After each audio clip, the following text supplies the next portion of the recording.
ब्रह्मनिष्ठ परमात्मा को जानने हारे गुरु के पास जाए, इन पाखंडियों की जाल में ना घिरे। जब ऐसा जिज्ञासु विद्वान के पास जाए तो उस शांत चित्त जितेंद्रिया समीप प्राप्त जिज्ञासु को यथार्थ ब्रह्म विद्या परमात्मा के गुण कर्म स्वभाव का उपदेश करे, उनसे कोई छलावा न करे। जिस जिस साधन से वह श्रोता धर्मार्थ काम मोक्ष और परमात्मा को जान सके वैसे प्रबंध करे। शिक्षा व बुद्धि ज्ञान उपदेश करे। क्या करे? जब वह ऐसे पुरुष के पास जाकर बोला कि महाराज, अब इन संप्रदायों के बखेरों से मेरा चित्त भ्रांत हो गया है, क्योंकि जो मैं इनमें से किसी एक का चेला होऊंगा तो 999 से विरोधी होना पड़ेगा। जिसके 999 शत्रु होवे और एक मित्र होवे, उसको सुख कभी नहीं हो सकता। इसीलिए आप मुझको उपदेश कीजिए जिससे मैं ग्रहण करूं। ये सब मत अविद्या जन्य विद्या विरोधी हैं। मूर्ख, धूर्त, पाखंड, ढोंगी, अत्याचारी, पामड़ और जंगली जानवर मनुष्य को बहकाकर अपने जाल में फंसा के अपना प्रयोजन सिद्ध करते हैं। वो बेचारे मूर्ख तो आखिर ठाड़ा ही अपने मनुष्य जन्म के फल से रहित होकर अपना मनुष्य जन्म व्यर्थ गमाते हैं।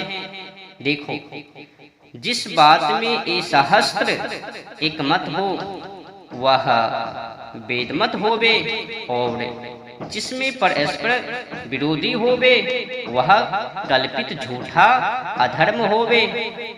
तो फिर इसकी परीक्षा कैसे होवे? तू जाकर इन बातों को पूछ, सबकी एक सम्मति हो जाएगी। तब वह उन हजारों की मंडली के बीच में खड़ा होकर बोला कि सुनो सब लोगों, सतभाषण में धर्म है व मिथ्ये में। तो एक स्वर से होकर बोले कि सतभाषण में धर्म और मिथ्य भाषण में अधर्म है। वैसे ही विद्या पढ़ाने, ब्रह्मचार्य करने, पूर्ण युवा अवस्था में विवाह, सत्संग, पुरुषार्थ, सत्य व्यवहार आदि में धर्म और अविद्या ग्रहण, ब्रह्मचार्य न करने, व्यभिचार करने, कुसंग, अलस्य, असत्य व्यवहार, छल कपट, निंदा, हिंसा, प्रहानि करने आदि कर्मों में लिप्त होवे। सबने एक मत होके कहा कि विद्यादि के ग्रहण में धर्म और अविद्यादि के ग्रहण में अधर्म होवे। तब जिज्ञासु ने सबसे कहा कि तुम इसी प्रकार सब जाने एक मत हो। सत्य धर्म की उन्नति और विद्या मार्ग की एवं मिथ्य मार्ग की हानि क्यों नहीं करते हो? वे सब बोले, जो हम ऐसा करें तो हमको कौन पूछे? हमारे चेले हमारी आज्ञा में ना रहे, जीविका नष्ट हो जावे, धंधे में मंदी पड़ जावे, धंधे में बढ़ोतरी ना हो पावे तो गड़बड़ हो जावे, हमारी गृहस्थी वो पेट भरन की बातें सब नष्ट हो जावे तो गड़बड़ हो जावे। तो असत्य भाषण आदि करना ही पड़ता है, झूठ बोलना ही पड़ता है, नोटंकी करना ही पड़ता है। लोगों को मूर्ख बनाना ही पड़ता है। अगर उनको मूर्ख नहीं बनाया जाए तो फिर उनसे लूटना असंभव हो जाए। तो कुल मिलाकर जीविका नष्ट हो जाए, फिर जो हम आनंद कर रहे हैं, भोग विलास कर रहे हैं, सो सब हाथ से जाए। इसीलिए हम जानते हैं तो पर भी अपने अपने मत का उपदेश और आग्रह करते ही जाते हैं, क्योंकि रोटी खाइए शक्कर से और दुनिया ठगिए मक्कर से। ऐसी बात है ना।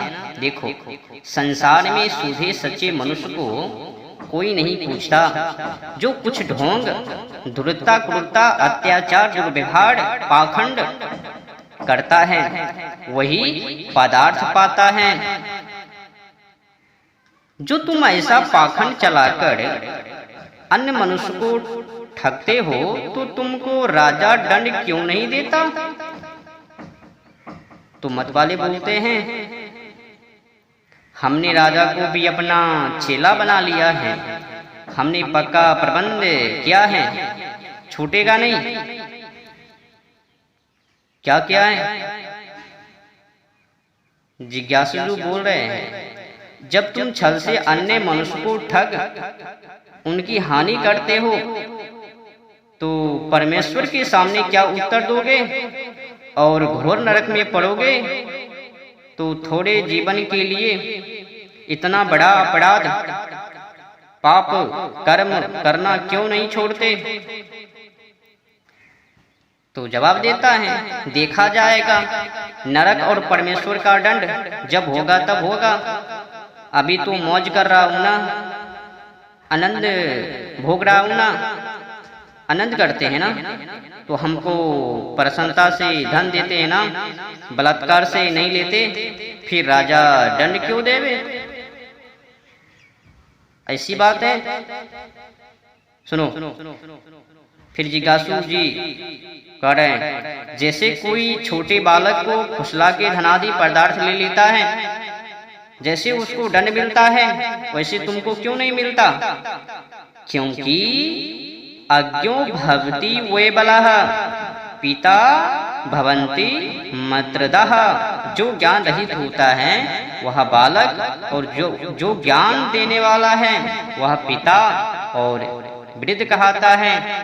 जो बुद्धिमान विद्वान है वह तो तुम्हारी बातों में नहीं फंसता, किंतु अज्ञानी जो बालक के सदृश है उनको ठगने में तुमको राजदंड अवश्य होना चाहिए। फिर कहता है, जब राजा प्रजा सब हमारे मत में हैं तो हमको दंड कौन देने वाला है? जब ऐसी व्यवस्था होगी तब इन बातों को छोड़कर दूसरी व्यवस्था करेंगे। फिर कहता है, जो तुम बैठे बैठे व्यर्थ माल मारते हो, कमाते हो, लोगों से ठगते हो, जो विद्या अभ्यास कर गृहस्थों के लड़के लड़कियों को पढ़ाओ तो तुम्हारा और गृहस्थों का कल्याण हो जावे। फिर कहता है, उत्तर देता है, जब हम बाल्यावस्था से लेकर मरण तक के सुखों को छोड़े, बाल्यावस्था से युवावस्था तक विद्या पढ़ने में, पश्चात पढ़ाने में और उपदेश करने में जन भर परिश्रम करे तो हमको क्या प्रयोजन? हमको ऐसे ही लाखों रुपये मिलते हैं, चैन उड़ाते हैं, उसको क्यों छोड़े? धंधे में जब बढ़ोतरी है ही तो फिर क्यों ऐसा पराक्रमी दिखावे? फिर जिज्ञासु जी बोल रहा है, इसका परिणाम तो बुरा है। देखो, तुमको बड़े रोग होते हैं, शीघ्र मर जाते हो, बुद्धिमानों में निंदित होते हैं, फिर भी क्यों नहीं समझते? अरे भाई, टका धर्मष्टकात् कर्म टका ही परमं पदम, यस्य गृहे टका नास्ति हा टकम टकटकायते आनः अंशकलः प्रोक्तः रूपियो असुः भगवान स्वयं अथ सत्यम सर्व इच्छन्ति रूपयम ही गुणवदतम। तू लड़का है, संसार की बातें नहीं जानता। देख, टका के बिना धर्म, टका के बिना कर्म, टका के बिना परम पद नहीं होता। जिसकी घर में टका नहीं है वह हाय टका करता करता फिरता है। उत्तम पदार्थों को टक टक देखता रहता है कि हाय मेरे पास टका होता तो उस उत्तम पदार्थ को मैं भी भोगता, मेरे पीछे बेस्या होता, वो सब खजाने होता।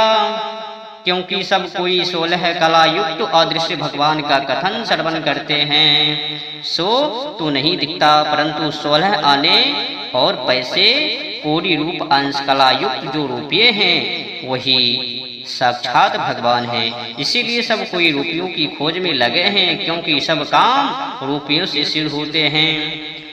तो धर्म की बात गई काम से, आचरण की गई बात काम से, पराक्रमी की गई बात काम से, क्रांति की गई बात काम से, उत्थान की गई बात काम से, बस रुपया से है लेना देना। ठीक है, चलो कोई बात नहीं है, ठीक है। कम से कम तुम्हारी भीतर की लीला बाहर तो आ गई। बड़े पोप जी, तुमने बहुत भ्रम फैलाया, मोह जाल बिछाया। अच्छा हुआ कि तुमने इस प्रकार की इस ढंग से अपनी कला को व्यक्त किया। तुम्हारी भीतर की लीला बाहर आ गई।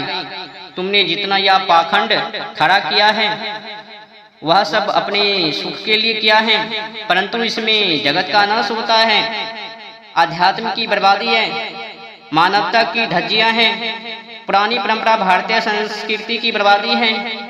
ये क्या, ये गए काम से, गए भैंस पानी में, हमें तो ठगनी थी सो मैंने ठग लिया। जैसा, क्योंकि जैसा सत्य उपदेश से संसार को लाभ पहुंचता है, वैसे ही असत्य उपदेश से हानि होती है। जब तुमको धन की काम, जब तुमको धन ही का प्रयोजन था, धन की आवश्यकता थी, तो तुमने नौकरी, व्यापार, बिजनेस, कोई व्यवसाय करके धन क्यों नहीं कमाते? ओहो हो, उसमें तो अधिक परिश्रम और हानि भी होती है, परंतु इसमें हानि कभी नहीं, लाभ ही लाभ होता है। देखो मैं कैसे लोगों से ठगता हूँ उल्लू बना के। तुलसी चरना अमृत दे, कंठी बांधे गले गले, चेला मुन्ने से जन भर का पशु हो जाता है ना, चाहे वैसे पोझा ला दो। ये लोग तुमको बहुत धन किस लिए देते हैं? है धर्म, स्वर्ग और मुक्ति के अर्थ। जब तुम ही मुक्त नहीं, ना मुक्त का स्वरूप व साधन जानते हो, तो तुम्हारी सेवा करने वालों को क्या मिलेगा? वो जावे भाड़ में, हमें तो लूटनी है। तो बड़े पोप जी ऐसे ढोंग क्यों मचाए, जो कि तुम्हारे कारण भारतीय संस्कृति, धर्म, मानवता, ईसानियत, ये तो गए पानी में। तो इससे क्या इस लोक में मिलता है? नहीं, किंतु परलोक में मिलता है। जितना हमको ये लोग देता, वह सब सेवा करते हैं, तो वह सब मेरे पीछे इन लोगों को मिल जाता है। तो जिज्ञासु जी बोल रहे हैं, इनको तो दिया हुआ मिल जाता है, वह नहीं। तुम लेने वालों को क्या मिलेगा? नरक व अन्य कुछ। ओह, हम भजन करते हैं, इसका सुख हमको मिलेगा। तो तुम्हारा भजन तो टका के लिए ही है, धर्म भगवान के लिए नहीं। वो सब टके ही पड़े रहेंगे। जिस मांस पिंड को यहाँ पालते हो वह भस्म हो जाएगा। जो तुम परमेश्वर का भजन करते होते तो तुम्हारा आत्मा भी पवित्र होता, लोगों से नहीं ठगता, लोगों को अंधविश्वासों में नहीं डालता, उनको बहला फुसला कर अपनी धंधे में बढ़ोतरी वो सब नहीं करता। क्या हम अशुद्ध हैं? हाँ, अशुद्ध हो, भीतर के बड़े मैली हो। तुमने कैसे जाना? तो तुम्हारी वो सोच विचार चाल व चलन से। तो महात्माओं का व्यवहार हाथी के दांत के तुल्य होता है। जैसे हाथी के दांत खाने के भिन्न दिखलाने के पृथक होते हैं, वैसे ही भीतर से हम पवित्र हैं और बाहर से लीला मात्र करते हैं।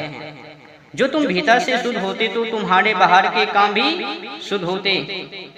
इसीलिए भीतर भी मैली हो, हम चाहे जैसे हो, परंतु हमारे चेले तो अच्छे हैं। जैसे तुम गुरु हो वैसे तुम्हारी चेले भी हो गए। ओहो, ऐसी बात है? एक मत कभी नहीं हो सकता ना, क्योंकि मनुष्य के गुण कर्म स्वभाव भिन्न भिन्न हैं। जो बाल्यावस्था में एक सी शिक्षा हो, सत्य भसनादि धर्म का गढ़न और मिथ्य भसनादि अधर्म का त्याग करे तो एक मत अवश्य हो जाए। और दो मत अर्थात धर्मात्मा और अधर्मात्मा सदा रहते हैं, वे तो रहे, परंतु धर्मात्मा अधिक होने और अधर्मिक न्यून होने से संसार में सुख बढ़ता है, और जब अधर्मी अधिक होते हैं तब दुख। जब सब विद्वान एक सा उपदेश करे तो एक मत होने में कुछ भी विलम्ब न हो। आजकल कलयुग है ना, सतयुग की बात मत चाहो।